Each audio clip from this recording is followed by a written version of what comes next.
Hi folks, welcome to the Dutchman's Journal.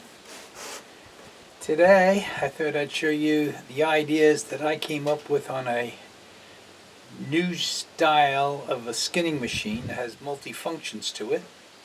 So let's take a look at it.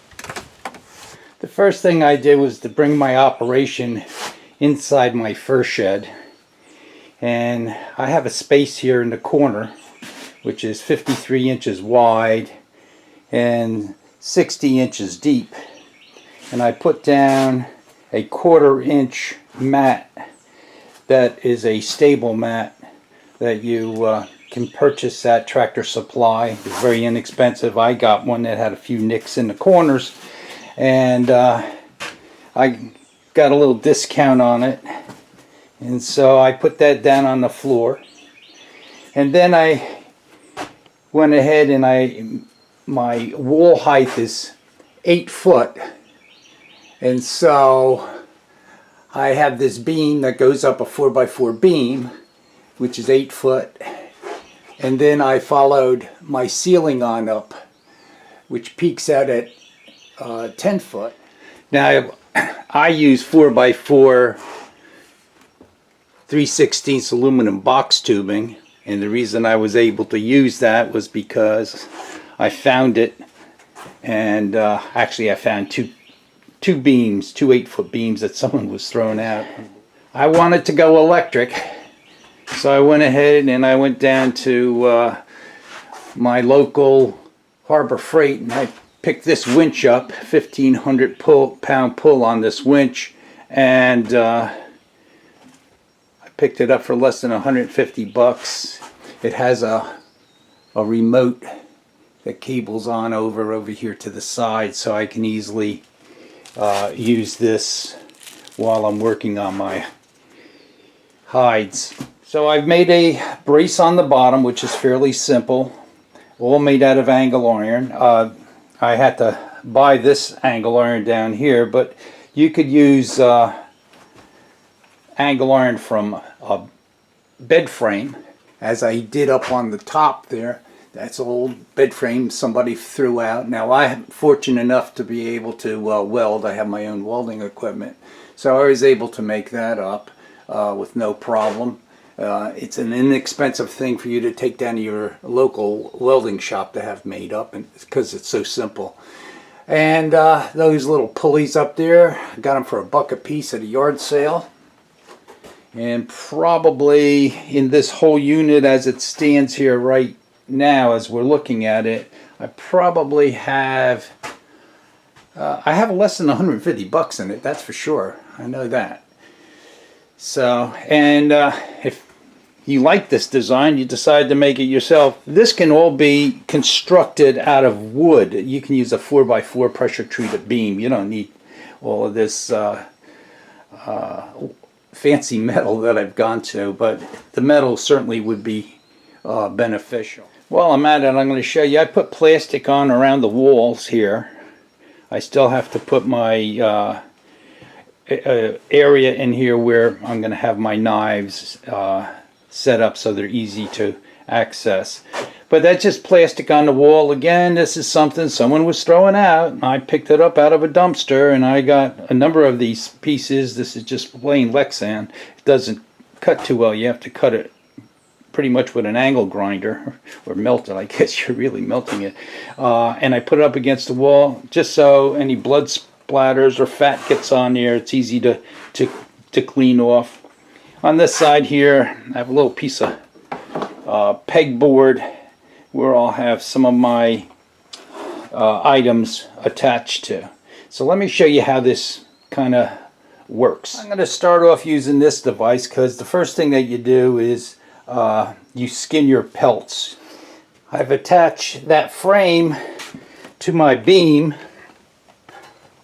and I've attached them. I have it, if you can see down there, I just have a pin on each side that goes completely through. See, I'm trying, oh, there we go. So you can see it's attached there. It's just simply pinned through there. And that's what holds that beam on there. This position is for skinning, like if you're going to be skinning a fox, raccoon, any animal of that particular size. Coyote you can do there, no problem. And that just mounts, that plate just mounts to the frame. This item here is what is going to get threaded down, bolted through the bracket, and once I do that you'll be able to see exactly how it works. It's pretty simple. It's just a bolt welded onto a piece of 1-inch pipe. Okay, it just bolts right on there and it's free to spin around like that. Okay, I've attached my gambrel to the hook that's attached to the cable that goes to the winch, as you can see.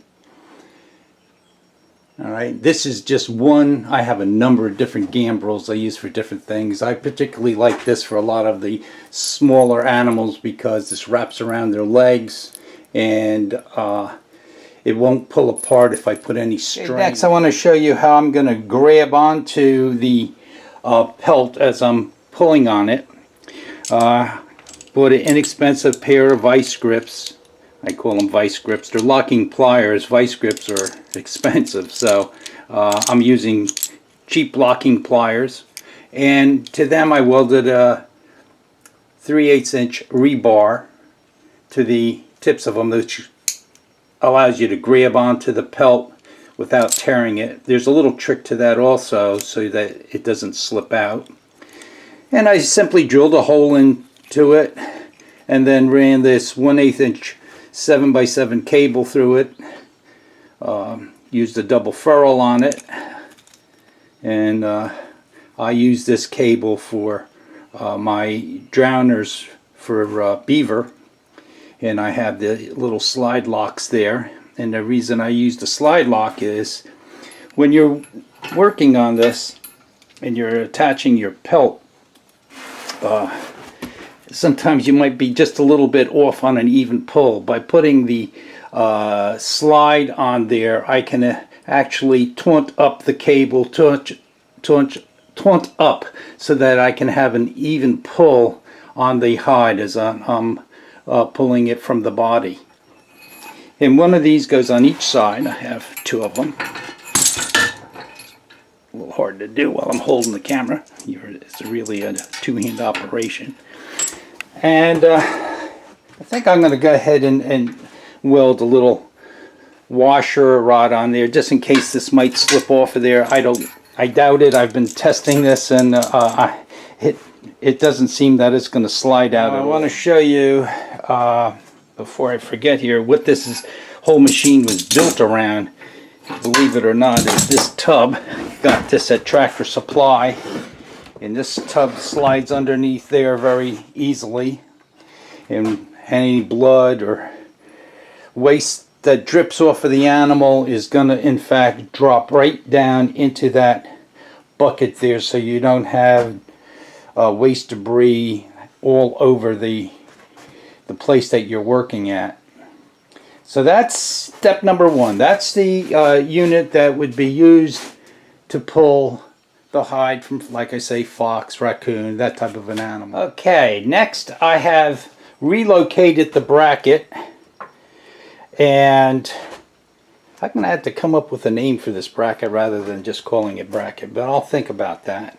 I just moved it up, pulled out my pins on the side, okay, brought it up. I got two more holes on each side there to hold this bracket in place.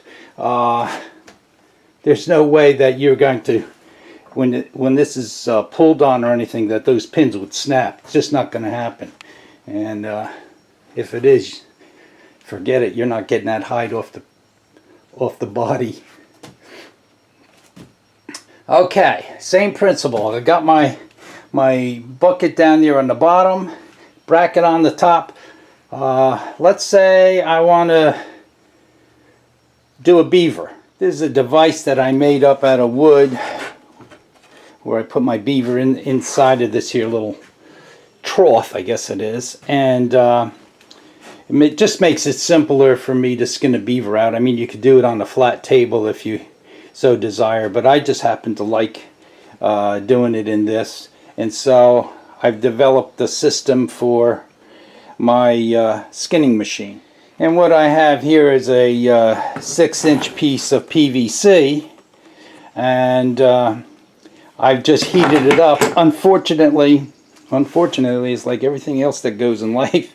I'm in the middle of doing this and I run out of gas, and so it's not completely stretched out the way it should be, and so that's okay for the time being until I get into town, because going to town is like a 60-mile trip. So just gonna have to wait to finish this up. But it's very simple. I spread this open, 6-inch PVC pipe, and I spread it open, and then at the back I've notched it, as you can see that. These notches slide into the back of that angle that I have back there. And then on the bottom of this, as you can see, there's a carriage bolt there that goes through. It comes down here. Let me just undo this.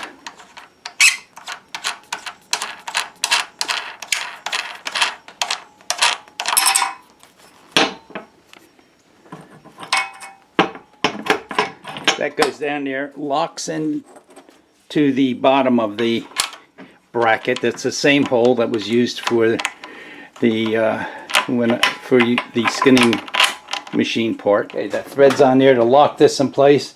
I can put my Beaver body in there. I still have my bucket down here. This is everything I've made here is on a slight angle, so any liquids will in fact run and then run down into my tub down here, keeping most of it away from the walls. And that's the idea. I don't want it on the floor, don't want it on the walls. I want it easily cleaned. It's plastic. After I'm done, I can take it out, hose it down, spray with some Clorox disinfectants, and I'm back on my way. So that's for the Beaver. Now let's say we're doing smaller little critters. I'm going to go ahead and remove the Beaver trough. What I've done here is I've made a tabletop, okay, and this is when I'm skinning out mink, muskrats, smaller animals like that. I'll use the table. I also use it for some of the animals I eat, and so I'll use it for butchering. And this is just a simple wooden block system to fasten it. This slides down in there, and then this spins to lock it in there so it just isn't sloppy. And so we just go ahead and we'll slide that baby right in there. Locks right on down onto the angle iron, and then I just twist. Let's see, I just twist that around there just to keep it so it doesn't fall off. And I made this plastic cutting board on top, which is easily, of course, because it's plastic. This is acrylic. Again, in this particular case, I was doing renovation of some pool cabanas, and they had used this for these big windows that they had, and I got a number of sheets of that. If I did not have this, I would probably get myself a piece of Formica to use and put that on the top. Very easy to take off, take it outside, and wash it off. Again, this is on an angle, so everything flows forward down there into that tub. So now, after you've skinned your animals, okay, of course, the next part is fleshing.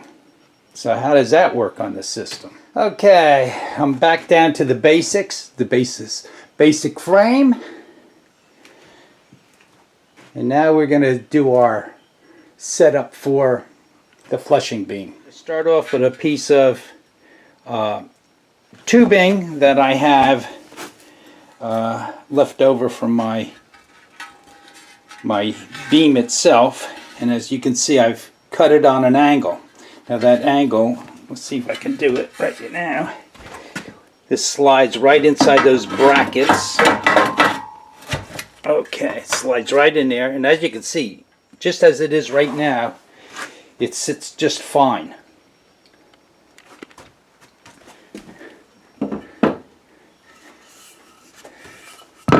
Next, I've cut a 2x4 with the same angle to match up to my tube there, and that wedges this whole piece in. And all I do is, once I have it set up, I just kick this in there and it snaps in there, and it's relatively snug. It's not going to come out of there. I mean, it wobbles a little bit, but so does life. Then I took this little 4x4, which was trimmed down a little bit, so it will fit inside of that tube, and I made this little gadget up here, and this slides into the tube like that. I'm going to go ahead and put my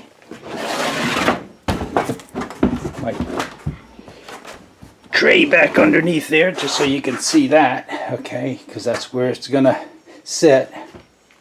Next, I made a plastic collar. This can be made out of wood. All of this stuff can be made out of wood. Does not have to be made out of the aluminum.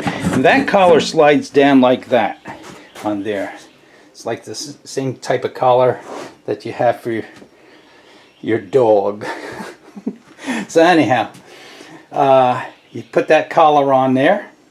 Then you put on your fleshing beam. And this is the fleshing beam that I made up. This is out of a piece of 6-inch PVC.